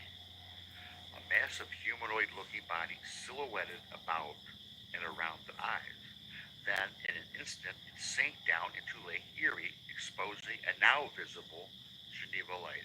So this massive creature covered the light, apparently sinks into Lake Erie. Now the light is readily visible.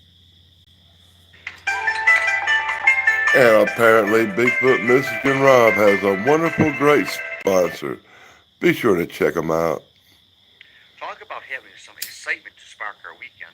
Oh my This story God. goes far beyond this strange entity along Lake Erie.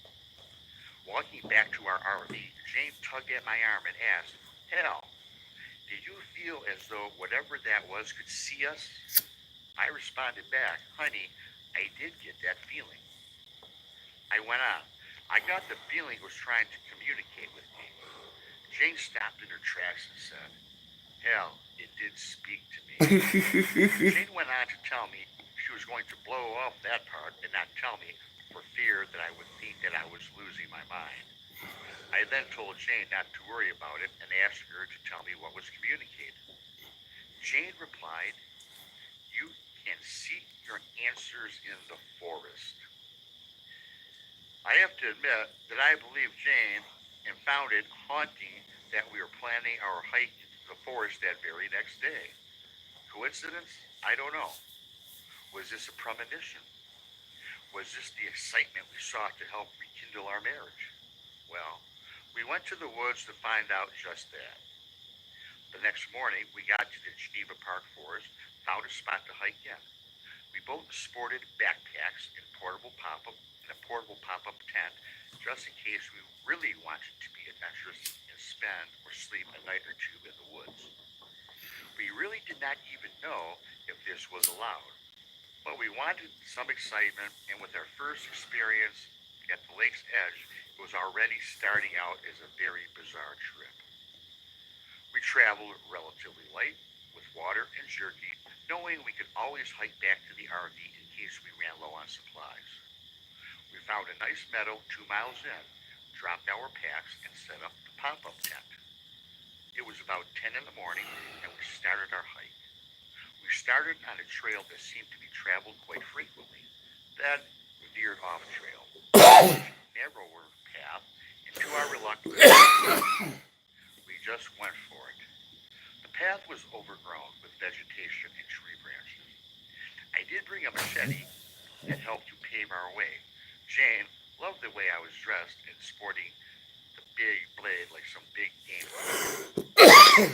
Bust. Very happy, yet leery of the past night's experience. After about a half hour in, Jane and myself suddenly were overcome with that creepy feeling that we had at Lake Erie. In fact, almost in unison, we both turned to each other and we could feel it was without speaking to each other. The path grew a little wider and opened up to what appeared to be a strange campsite. This was like nothing I'd ever seen. Strange wood carvings littered the ground before us. I stopped to pick up one of the strange objects, and it appeared to be that of a human body, with a strange half-human, half-animal-like head. Then found another, and then another. There was a rather large makeshift shelter constructed with very thick branches and brush. It was literally big enough to stand in. It seemed to be very soundly built. This person's dwelling, this was a person's dwelling that Jane and I had stumbled upon. We both decided it was time to leave and turned to head out. It would be a minute before we could leave, as standing not 30 feet from us was a large or huge humanoid figure with those bright blue eyes staring at us. This being was transparent and dark and shadowy. It almost appeared to blend in with the woods. In fact, if it was not for those bright blue eyes, it could easily be missed if it was just a few feet. The face was nondescript. The body was massive, both tall and wide. Yet again, it was almost ghostly. Yes, Rob, I have heard of Bigfoot, but this I am guessing was not. At least not from what I had heard about and the images that I had seen on Google. To make this even more strange is that Jane received a communication to her mind, just like the night at the lake. The words family entered her head. She turned to me and said, "Hell, I think this to be what we were looking for." Both of us now looking at each other and taking our eyes off of this being, I replied, "What do you mean, Jane?" Jane said, "I am being told the word family in my mind." Puzzled, we both turned our attention back to the ghost-like apparition, or whatever this is. But it's gone. However, it was replaced. Amazingly, two much smaller beings appeared before us. They looked at they looked like two small children. At least the outline appeared as such. Again, transparent, and they appeared to be playing. Strangely, not telepathic, but a vocalization of children's laughter rang through our ears. Jane and I lost all fear. A warm feeling of love overtook us. Was this, in this odd and strange way, the message that was communicated earlier to Jane? Was this the answer to what we both sought? Were we to start a family? Well, 4 years removed from this extraordinary experience, Jane and I both have repaired our marriage. To answer your question, that I know what you want to ask, Rob, is this. Yes, we have two beautiful daughters. It feels as though something out of this world played a big part in changing our lives forever. Okay, guys, what do you think about that? I think it's a cool story. I know that Bigfoot roams the lakes, the rivers, the streams to travel. Never heard about him like actually appearing in a Lake Erie for that matter. I've heard of other weird things along Lake Erie or all the Great Lakes, apparitions and ghosts. And then the mind speak, the messages, the communications, which kind of played a role in this. This couple was on the outs. They're probably headed for divorce. Then all of a sudden, the strange being in the forest communicates family and the children. What I don't really can't put my hand on is the hut, that structure, those weird carvings. I was starting to think some witchcraft was going to take place. And then they see this big being appear, much like they saw at Lake Erie. I don't know, man. I find it to be fascinating. At first, I thought it was going to be malevolent, whatever that word is, but it turns out to have a happy ending. I don't know. I'm a little perplexed. I thought it was fantastic. Leave a comment. Let me know what you think. Was it a spirit of Bigfoot? Was it elemental of the woods? What was Shit, it? leave me a comment. Let me know what Yes. you think. Did they make the right decision to go on this trip? Apparently, yes. They started a family. They seem to be living well. Boobies. I liked it. Leave a comment. The super share is open. Have a fantastic weekend. I love each and every single one of you. I am Bigfoot Michigan Rob. And until next time, have a great day. And that's my friend, Bigfoot Michigan Rob, and he lets me use his stuff here on 13 o'clock live and my other shows called The Witching Hour. You can join me for The Witching Hour on Tuesday nights at midnight here on the blog. And that's a little bit different show, but kind of the same. But, you know, I play some pretty cool stuff.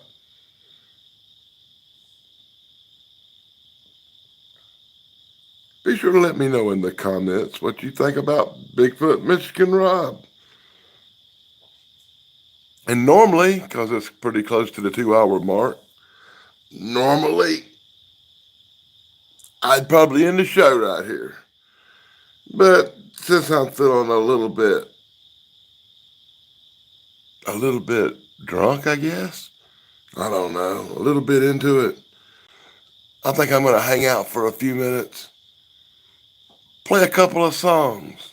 If you want to chill out with the Daily Dan here, the Wolfman Dan, you can chill out and listen to a couple of tunes with Daily Dan. And I'm going to play one from my friends at Islam Alpha, who lets me use their stuff too. And I still haven't heard from them. But this one I really love.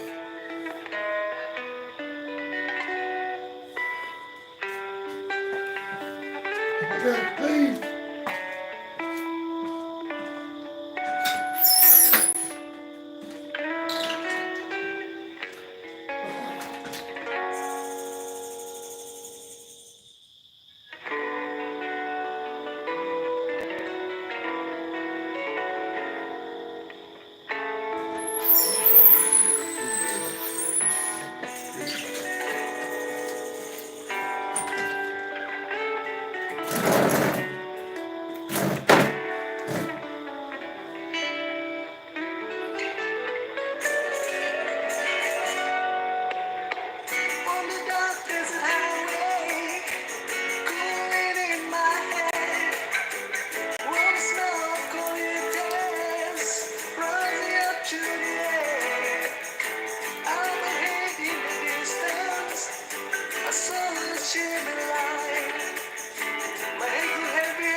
And now Thrash shows up.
twinkling on eyes. And she said, we are all just prisoners here of our own device. And in the master chambers, they gather for the things. They started with just stealing life, but it just can't kill the beast. Last thing I remember was running for the door. I had to find a passage back to the place I was before. When I said the nightmare, you all ran to the sea. You can take a any time you like, but you can't never leave.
That's my good friends at Islam Alpha here on YouTube.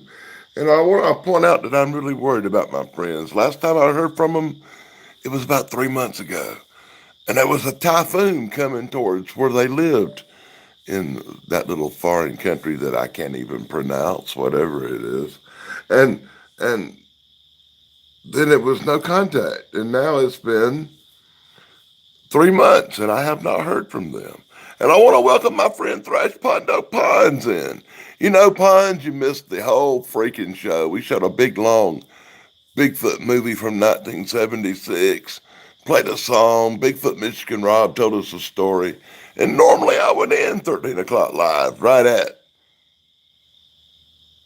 the 2 hour mark because that's the way a normal show is. But I'm feeling good tonight. I'm drinking it up. I'm smoking it up. I'm partying it up. It's a Saturday night. And I decided to run a little bit long tonight since the feature presentation was just so long. And I decided I was going to stay on for a few minutes and play a couple of songs for the cool people chilling out tonight. People who hung around, watched the show. You really deserve a couple of good songs from Islam Alpha.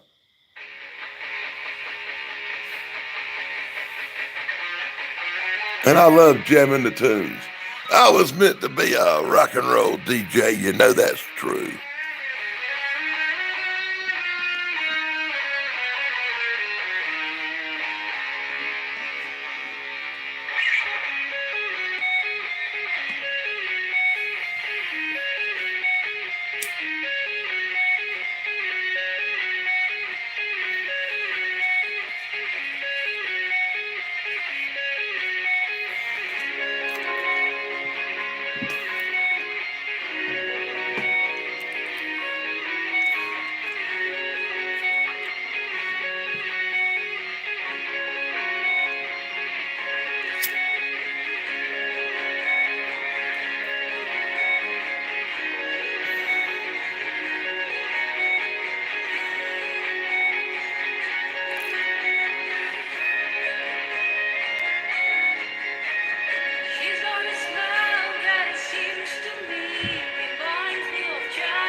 Well, YouTube, it's winding down to the end of the night.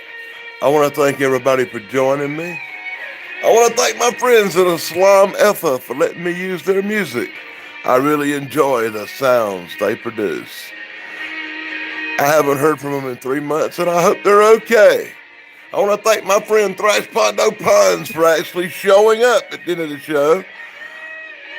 I hope you liked the end of it. Normally I would show a video by you right now, but since the camera I'm broadcasting on says you got 5% left, I guess the show's gonna end. Like I said, I normally end at 2 hours and I run a little bit over tonight. I hope you enjoyed it, the little bit extra. And be sure to like, subscribe, ring the bell, and share my stupid ass out.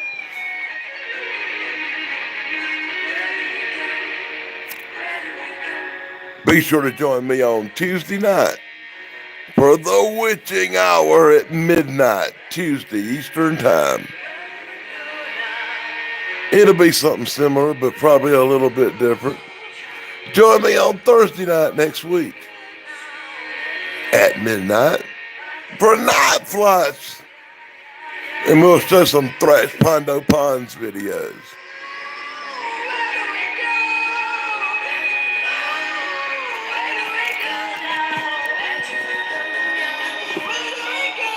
And until next time, this is Denny Staten on 13 o'clock live.